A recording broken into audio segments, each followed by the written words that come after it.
الحمد لله وكفى وسلام على عباده الذين اصطفى أما بعد فأعوذ بالله من الشيطان الرجيم بسم الله الرحمن الرحيم وإذا رأيتهم تعجبك أجسامهم وإن يقولوا تسمع لقولهم كأنهم خشب مسندة يحسبون كل صيحة عليهم هم العدو فاحذرهم قاتلهم الله أنى يؤفكون صدق الله العلي العظيم وقال النبي صلى الله عليه وسلم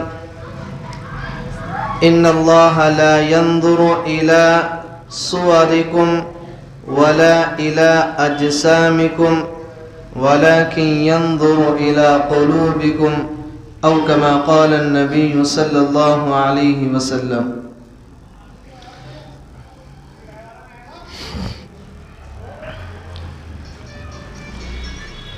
محترم بزرگوں اور عزیز ساتھیوں، مکہ المکرمہ میں حضرت خبیب ابن عدی رضی اللہ عنہ کو کفار مکہ نے گرفتار کر لیا۔ گرفتار کس وجہ سے کیا کہ حضرت خبیب رضی اللہ عنہ اور ان کے ساتھیوں نے جنگ بدر میں پیغمبر علیہ السلام کے ساتھ بڑے کارنامے انجام دیے تھے اور کئی مشرکین مکہ کو کیفر کردار تک پہنچایا تھا۔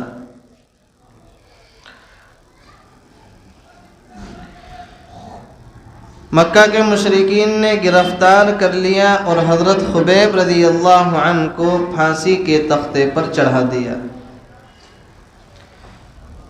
اور حضرت خبیب رضی اللہ عنہ کو نیزوں کی نوکوں سے نوچنا شروع کر دیا اور تیر حضرت خبیب رضی اللہ عنہ کے جسم میں چبھونے لگے۔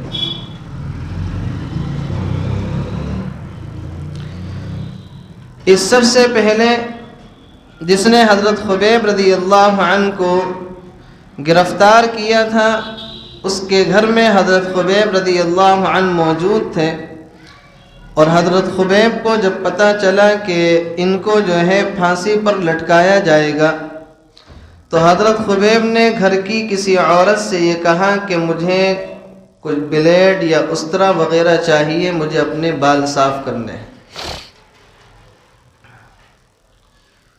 گھر کی ایک عورت نے جو ہے حضرت خبیب رضی اللہ عنہ کے ہاتھ میں بال وغیرہ صاف کرنے کے لیے کوئی چیز دے دی، استرا وغیرہ دے دیا۔ وہ چیز حضرت خبیب رضی اللہ عنہ کے ہاتھ میں تھی۔ اسی درمیان میں گھر کا ایک بچہ اپنے پیروں پر چلتا ہوا حضرت خبیب کے پاس آیا اور آپ نے اس کو اپنی گود میں بٹھا لیا۔ اس عورت نے جب یہ دیکھا کہ میرا بچہ حضرت خبیب کی گود میں ہے اور حضرت خبیب کو میرا شوہر اور مکے کے لوگ تھوڑی دیر میں پھانسی پر لٹکانے والے ہیں، وہ رونے لگی، کہنے لگی کہ میرے بچے نے اور میں نے آپ کا کیا بگاڑا ہے۔ اس نے یہ سمجھا کہ شاید حضرت خبیب رضی اللہ عنہ نے میرے بچے کو پکڑ لیا ہے اور یہ میرے بچے کو کچھ نقصان پہنچانا چاہتے ہیں۔ حضرت خبیب رضی اللہ عنہ نے کہا کہ تم یہ سمجھتی ہو کہ میں تمہارے بچے کو نقصان پہنچاؤں گا؟ ہمارے آقا حضرت محمد مصطفیٰ صلی اللہ علیہ وسلم نے تو جنگ کی حالت میں بھی ہمیں یہ تاکید کر رکھی ہے کہ جنگ کے میدان میں عورتوں اور بچوں کو ہاتھ نہیں لگانا ہے، اور تم یہ سمجھتی ہو کہ میں تمہارے بچے کو نقصان پہنچاؤں گا؟ بچہ ان کے حوالے کر دیا۔ تو حضرت خبیب کو پھانسی کے تختے پر لایا گیا اور حضرت خبیب رضی اللہ عنہ کے جسم پر نیزے چبھونے لگے اور حضرت خبیب رضی اللہ عنہ کے جسم سے ان کے گوشت کو کاٹا جانے لگا کہ ایک مشرک حضرت خبیب رضی اللہ عنہ کے پاس آتا ہے اور کہتا ہے کہ تم اس بات کو گوارا کر سکتے ہو کہ تم اپنے گھر میں موجود ہو اور یہاں پر تمہارے نبی حضرت محمد مصطفیٰ صلی اللہ علیہ وسلم موجود ہوں؟ حضرت خبیب رضی اللہ عنہ تڑپ گئے اور اس سے کہنے لگے کہ میں تو یہ بھی گوارا نہیں کر سکتا کہ میں اپنے گھر میں آرام سے بیٹھا رہوں اور میرے آقا حضرت محمد مصطفیٰ صلی اللہ علیہ وسلم کے پیر میں کوئی کانٹا چبھ جائے، مجھے تو اتنا بھی گوارا نہیں۔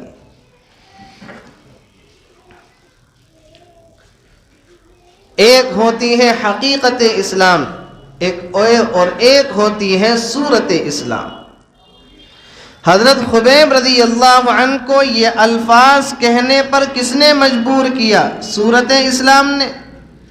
پھانسی کے تختے پر حضرت خبیب رضی اللہ عنہ کھڑے ہوئے ہیں، ان کو معلوم ہے کہ مجھے ابھی پھانسی پر چڑھا دیا جائے گا، اس حالت کے اندر بھی حضرت خبیب رضی اللہ عنہ کے اندر اتنی استقامت کے الفاظ نکل رہے ہیں۔ کیا یہ صورت اسلام کا نتیجہ ہے؟ یہ حقیقت اسلام کا نتیجہ ہے کہ اسلام کی حقیقت ان کے دلوں پر بیٹھ گئی تھی، ان کے دلوں پر راسخ ہو گئی تھی۔ حضرت صہیب رومی رضی اللہ عنہ مکہ المکرمہ سے مدینہ المنورہ کی جانب ہجرت کر رہے ہیں، اور راستے میں مشرکین مکہ نے حضرت صہیب رومی رضی اللہ عنہ کو پکڑ لیا اور ان کو چاروں طرف سے گھیر لیا اور ان سے یہ کہا کہ آپ کو مدینہ المنورہ جانے کی اجازت نہیں ہے۔ حضرت صہیب رومی رضی اللہ عنہ نے فرمایا کہ دیکھو، میری کمان میں، میرے ترکش میں 40 تیر موجود ہیں، اور تمہیں یہ بات اچھے سے معلوم ہے کہ میرا کوئی تیر خطا نہیں ہوتا ہے، لہذا اگر مجھے پکڑنے کا ارادہ ہے تو پہلے اپنے 40 آدمی میرے سامنے لا کر کھڑے کر لو، موت کے لیے تیار بالکل، اور اگر تم ایسا نہیں کر سکتے تو تمہیں بتاؤ کیا چاہیے، میں وہ تمہیں دینے کے لیے تیار ہوں۔ وہ لوگ جانتے تھے کہ حضرت صہیب رومی رضی اللہ عنہ کتنے بڑے تیر انداز تھے۔ کہا کہ تم نے جو یہ مال ہے یہ مکہ المکرمہ میں رہ کر کمایا ہے، مکہ المکرمہ میں تم نے رہ کر تجارت کی ہے، لہذا اس مال کو مکہ المکرمہ سے باہر لے جانے کی اجازت نہیں ہے۔ حضرت صہیب رومی رضی اللہ عنہ نے فرمایا کہ ٹھیک ہے، بہت اچھی بات ہے، کیا چاہتے ہو؟ کہ ہم تمہارا سارا مال و اسباب چاہتے ہیں۔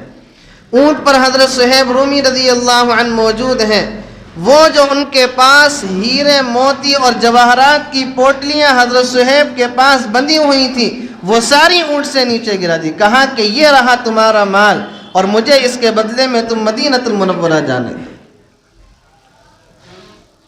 ادھر حضرت صہیب رضی اللہ عنہ نے یہ معاملہ کیا، اور مدینہ المنورہ میں مسجد نبوی کے اندر پیغمبر علیہ السلام بیٹھے ہوئے ہیں، اور آپ علیہ السلام پر قرآن کریم کی آیات نازل ہو رہی ہیں۔ وَمِنَ النَّاسِ مَن يَشْتَرِي لَهْوَ الْحَدِيثِ لِيُضِلَّ عَن سَبِيلِ اللَّهِ، لوگوں میں سے کچھ لوگ ایسے بھی ہیں کہ جنہوں نے ہجرت کے مقابلے، جنہوں نے مال کے مقابلے میں، اپنی جان کے مقابلے میں ہجرت کو ترجیح دی ہے۔ تو ایک طرف حقیقت اسلام ہے، اور دوسری طرف ایک دوسری حقیقت ہے جو مال کی شکل کے اندر موجود ہے۔ دوسری شکل میں ایک دوسری حقیقت ہے جو مال کی شکل میں موجود ہے۔ اگر وہاں پر حقیقت اسلام نہیں ہوتی، صورت اسلام ہوتی، تو کبھی بھی حقیقت مال کا مقابلہ نہیں کر سکتی تھی، لیکن صحابہ کرام کے دلوں میں حقیقت اسلام موجود تھی، اسی لیے اس حقیقت نے حقیقت مال کا مقابلہ کر لیا، اور حضرت صہیب رومی رضی اللہ عنہ نے ہجرت کے مقابلے میں اپنا سارا مال، اپنا سارا ساز و سامان کو قربان کر دیا۔ حضرت ابو طلحہ انصاری رضی اللہ عنہ پیغمبر علیہ السلام کے بڑے جانثار صحابی ہیں، ان کی بیوی ہیں حضرت ام سلمہ رضی اللہ عنہا، اور ان کے بیٹے ہیں حضرت سلمہ رضی اللہ عنہ۔ اپنی بیوی کے ساتھ مدینہ المنورہ کی جانب ہجرت کر رہے ہیں، اور مشرکین مکہ کو پتہ چل گیا کہ ابو طلحہ جو ہیں وہ مدینہ المنورہ کی جانب اپنی بیوی کے ساتھ جا رہے ہیں، لہذا بیوی کے جو خاندان والے تھے وہ آ گئے، اور آنے کے بعد حضرت ابو طلحہ کو جو ہے انہوں نے راستے میں روک لیا اور کہنے لگے کہ یہ بیٹی ہماری ہے، تمہیں اگر مدینہ المنورہ ہجرت کر کے جانا ہے تو تمہیں اجازت ہے، ہم اپنی بیٹی کو مدینہ المنورہ جانے کی اجازت نہیں دیں گے۔ اور انہوں نے جو ہے حضرت ام سلمہ کو وہیں پر روک لیا۔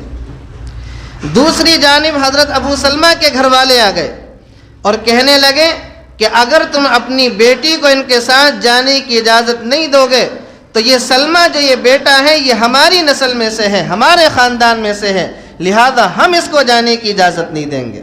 ابو سلمہ جانا چاہتا ہے تو چلا جائے، لیکن ہم اپنے جو ہے اس کو حضرت سلمہ کو جانے کی اجازت نہیں دیں گے۔ حضرت ام سلمہ رضی اللہ عنہا فرماتی ہیں کہ میرے گھر والے مجھے روک رہے ہیں، ابو سلمہ کے گھر والے میرے بیٹے کو چھین رہے ہیں، میں اپنے بیٹے کو پکڑ رہی ہوں، وہ ادھر سے کھینچ رہے ہیں، میں ادھر سے کھینچ رہی ہوں، اور اسی کھینچا تانی کے اندر میرے بیٹے کا ہاتھ ٹوٹ گئے، ہاتھ اتر گئے۔ لہذا ابو سلمہ کے گھر والے جو ہے میرے بیٹے کو لے کے اپنے گھر چلے گئے، اور میں اپنے گھر والوں کے ساتھ اپنے گھر آ گئی، اور حضرت ابو سلمہ رضی اللہ عنہ مدینہ المنورہ چلے گئے۔ حضرت ابو سلمہ رضی اللہ عنہ کے سامنے دو چیزیں تھیں، ایک طرف حقیقت اسلام تھی، اور دوسری طرف ایک دوسری حقیقت تھی جو بیوی کی شکل میں موجود تھی۔ انسان کو اپنے بیوی بچوں سے کتنی محبت ہوتی ہے، بعض مرتبہ بیوی بچوں کے کہنے پر انسان کو وہ کام کرنے پڑ جاتے ہیں کہ جو کام اس کو نہیں کرنے چاہیے، لیکن حضرت ابو سلمہ رضی اللہ عنہ کے سامنے جب دو حقیقتیں آئیں، ایک طرف حقیقت اسلام تھی اور دوسری طرف جو تھی وہ بیوی کی شکل میں ایک حقیقت تھی، لیکن حضرت ابو سلمہ رضی اللہ عنہ نے حقیقت جو بیوی کی محبت تھی اس کو قربان کر دیا اور حقیقت اسلام کو ترجیح دی، اور تنے تنہا مدینہ المنورہ تشریف لے گئے۔ بیوی کی محبت میں تو ہم نے اپنی ان گنہگار آنکھوں سے لوگوں کو کفر تک کرتے دیکھا ہے، شوہر کی محبت میں تو لڑکیاں کفر کی حد تک پہنچ جاتی ہیں، ارتداد تک پہنچ جاتی ہیں، اسلام کو چھوڑ دیتی ہیں، لیکن حضرت ابو سلمہ انصاری رضی اللہ عنہ کو دیکھیں کہ انہوں نے اسلام کے مقابلے میں، ہجرت کے مقابلے میں اپنی بیوی کو وہیں پر چھوڑ دیا، اپنے بچوں کو وہیں پر چھوڑ دیا، اور تنے تنہا مدینہ المنورہ تشریف لے گئے۔ بعد میں حضرت ام سلمہ رضی اللہ عنہا فرماتی ہیں کہ میں اپنے گھر کے اندر موجود تھی اور میرا بچہ ابو سلمہ کے گھر والوں کے پاس تھا، اگر چڑیا سے اس کا بچہ چھین لیا جائے تو چڑیا تڑپ جاتی ہے، اور اگر ماں سے اس کے بچے کو جدا کر دیا جائے تو اب اندازہ لگائیں ماں کی کیا حالت ہوگی۔ اور حضرت ام سلمہ رضی اللہ عنہا فرماتی ہیں کہ میرا بیٹا اور میرا شوہر مجھ سے ایک دن نہیں، 2 دن نہیں، 1 ہفتہ نہیں، 2 ہفتے نہیں، 1 مہینہ نہیں، 2 مہینے نہیں، پورے 1 سال مجھ سے جدا رہے، پورے 1 سال، کہ میں پورے 1 سال اپنے بچوں سے اور اپنے شوہر سے دور رہی۔ لوگ کھانا کھاتے تھے، میں اپنے شوہر کی یاد میں تڑپتی تھی، لوگ راتوں کو سوتے تھے، میں راتوں میں اٹھ کر اپنے بچوں کے لیے روتی تھی۔ 1 سال اسی عرصے میں گزر گیا، اسی حالت کے اندر گزر گیا۔ روزانہ لوگ صبح صبح اپنے کام کو نکل جاتے، میں صبح کو اٹھ کر اس جگہ جا کر بیٹھ جاتی جہاں ابو سلمہ کو اور میرے بچے کو مجھ سے جدا کیا تھا، اور وہاں بیٹھ کر میں سارا دن روتی رہتی تھی۔ ایک دن میرا چچا زاد بھائی میرے پاس سے گزر کر گیا اور کہنے لگا کہ بہن کیا معاملہ ہے، کیوں رو رہی ہے؟ کہنے لگی کہ میرے گھر والوں نے ابو سلمہ کو اور میرے بچوں کو مجھ سے جدا کر دیا۔ کہا کتنا وقت ہو گیا؟ کہا کہ 1 سال گزر گیا۔ فرماتی ہیں کہ میرا چچا زاد بھائی میرے گھر والوں کے پاس آیا اور ان کو لعنت و ملامت کی کہ تمہیں شرم آنی چاہیے، تمہیں حیا ہونی چاہیے کہ تم نے ایک ماں سے اس کے بچے کو جدا کر رکھا ہے، ایک بیوی سے اس کے شوہر کو جدا کر رکھا ہے، اور کوئی ایک مہینہ یا ایک ہفتہ کے لیے نہیں، پورا 1 سال اس نے اسی تنہائی کے اندر گزار دیا۔ فرماتی ہیں کہ میرے خاندان والوں کو شرم آئی اور میرے چچا زاد بھائی نے ابو سلمہ کے گھر والوں سے بات کی۔ پھر یہ ہوا کہ دونوں خاندان والوں نے مجھے مدینۃ المنورہ جانے کی اجازت دے دی۔ میں نے مدینۃ المنورہ جانے کے لیے سامان باندھا، جانے کی طلب تھی، لیکن ساتھ میں کوئی ساتھ دینے والا نہیں تھا، اور مکہ المکرمہ سے مدینۃ المنورہ کی جانب سفر کرنا تھا۔ فرماتی ہیں کہ جب میں نے اپنا سفر شروع کیا، راستے میں حضرت عثمان بن طلحہ رضی اللہ عنہ مل گئے۔ کہا کہ بہن کہاں جا رہی ہو؟ کہا کہ مدینۃ المنورہ جا رہی ہوں۔ کہا کہ ساتھ میں کوئی نہیں ہے؟ کہا کہ میرا شوہر ابو سلمہ تو مدینۃ المنورہ میں موجود ہے۔ کہا کہ چلیے میں آپ کو مدینۃ المنورہ چھوڑ دیتا ہوں۔ ام سلمہ رضی اللہ عنہ فرماتی ہیں خدا کی قسم میں نے عثمان بن طلحہ رضی اللہ عنہ سے زیادہ نیک اور حیا والا کوئی انسان نہیں دیکھا۔ راستے میں اگر مجھے اونٹ پر سوار ہونا ہوتا تھا تو عثمان بن طلحہ اونٹ کو نیچے زمین پر بٹھا دیتے اور خود کہیں دور چلے جاتے۔ جب میں اونٹ پر بیٹھ جاتی، اونٹ سے پھر سفر شروع کر دیتے۔ مجھے راستے میں کہیں اترنا ہوتا تھا، عثمان بن طلحہ اونٹ کو نیچے زمین پر بٹھاتے اور بٹھانے کے بعد دور چلے جاتے، میں اونٹ سے نیچے اتر آتی۔ رات کو مجھے راستے میں سونا ہوتا، عثمان رضی اللہ عنہ اونٹ کو نیچے بٹھاتے، میرے لیے بستر بچھاتے اور بچھانے کے بعد دور چلے جاتے اور میں اپنا الگ سوتی تھی۔ راستے میں ابو عثمان بن طلحہ نے مجھ سے ضرورت کے علاوہ کوئی ایسی بات نہیں کی کہ جس کی وجہ سے مجھے کوئی شک ہو۔ اور جب مدینۃ المنورہ کی سرحدیں مجھے نظر آ گئی، مدینۃ المنورہ کا راستہ مجھے نظر آنے لگا، تو عثمان بن طلحہ نے کہا کہ وہ تمہاری منزل ہے، اب تم یہاں سے آرام سے جا سکتی۔ تب جا کر حضرت ام سلمہ رضی اللہ عنہا اپنے شوہر ابو سلمہ سے جا کر ملی ہیں۔ تو صحابہ کرام کے سامنے ایک حقیقت اسلام ہوتی تھی، ایک صورت اسلام ہوتی تھی۔ تو صحابہ کرام صورت اسلام کے سامنے حقیقت اسلام کو ترجیح دیا کرتے تھے۔ ابو طلحہ رضی اللہ عنہ اپنے باغ کے اندر موجود ہیں، نماز پڑھ رہے ہیں۔ نماز پڑھنے کی حالت میں ایک چڑیا ان کے باغ میں آئی، اس کو نکلنے کا راستہ نہیں ملا، اور نماز پڑھنے کی حالت میں حضرت ابو طلحہ رضی اللہ عنہ کی اس چڑیا کی وجہ سے نماز میں سے توجہ تھوڑی ادھر سے ادھر ہو گئی۔ حضرت ابو طلحہ رضی اللہ عنہ نے اپنی نماز مکمل کی، اور نماز مکمل کرنے کے بعد اپنے باغ کو اللہ تبارک و تعالیٰ کے راستے میں صدقہ کر دیا کہ جو باغ میری نماز پڑھنے کے اندر خلل ڈالے، مجھے اس باغ کی کوئی ضرورت نہیں۔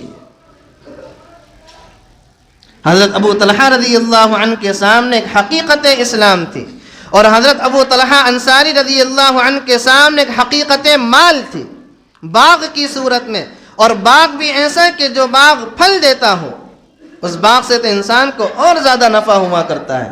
لیکن ابو طلحہ انصاری رضی اللہ عنہ نے اسلام کی حقیقت کے سامنے اپنے مال کی حقیقت کو قربان کر دیا۔ تو ہم مسلمانوں کے سامنے بھی اسلام کی 2 صورتیں ہیں، ایک حقیقت اسلام ہے اور ایک صورت اسلام ہے۔ پیغمبر علیہ السلام نے ارشاد فرمایا ان اللہ لا ينظر الى اجسامکم ولا الى صورکم، اللہ تبارک و تعالی نہ تمہارے جسم کو دیکھتا ہے نہ تمہاری صورتوں کو دیکھتا ہے، ولکن ينظر الى قلوبکم، اللہ تبارک و تعالی تمہارے دل کو دیکھتا ہے۔ اللہ تبارک و تعالی تمہارے دل کو دیکھتا ہے۔ آج ہمارے سامنے اسلام کی حقیقت بھی ہے، اسلام کی صورت بھی ہے، لیکن ہم لوگ اسلام کی صورت کے سامنے اسلام کی حقیقت کو قربان کر دیا کرتے ہیں۔ اور صحابہ کرام کا معمول کیا تھا کہ صحابہ کرام حقیقت اسلام کے سامنے اسلام کی صورت کو کیا کر دیا کرتے تھے؟ قربان کر دیا کرتے تھے۔ اللہ تبارک و تعالی ہم سب کو صحیح معنوں میں اسلام کی حقیقی محبت عطا فرمائے، اسلام سے حقیقی عشق نصیب فرمائے۔ وآخر دعوانا الحمدللہ رب العالمین۔